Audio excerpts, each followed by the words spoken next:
ziua tuturor! Astăzi, în videoclip, vom parcurge procesul de înregistrare pe platforma 1xBet și vom analiza evenimentul Ziua de Naștere cu 1xBet. Accesați linkul din descrierea videoclipului pentru a ajunge pe site-ul oficial și apăsați butonul Înregistrare. Alegeți opțiunea Înregistrare cu 1 click, completați câmpurile, țara, moneda în care vor fi transferate fondurile și introduceți codul promoțional afișat pe ecran. Îl puteți copia din comentarii. După înregistrare, trecem la evenimentul Ziua de Naștere cu 1xBet. Pe pagina promoției, apăsați butonul Participă, iar sistemul ne va include automat în lista de participanți.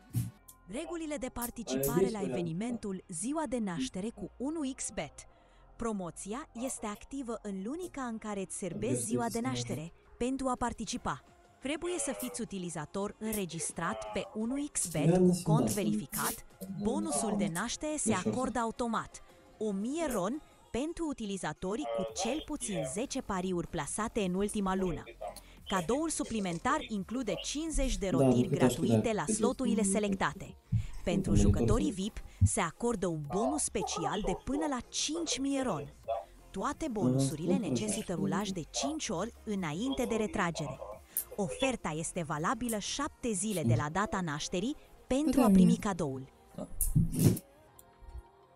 Asigurați-vă că data nașterii este corect setată în contul personal. Bonusurile se acordă o singură dată pe an. Toate jocurile de casino participă la îndeplinirea condițiilor de rulaj. Alăturați-vă sărbătoririi și primiți cadoul dumneavoastră de naștere. Vă mulțumesc pentru atenție!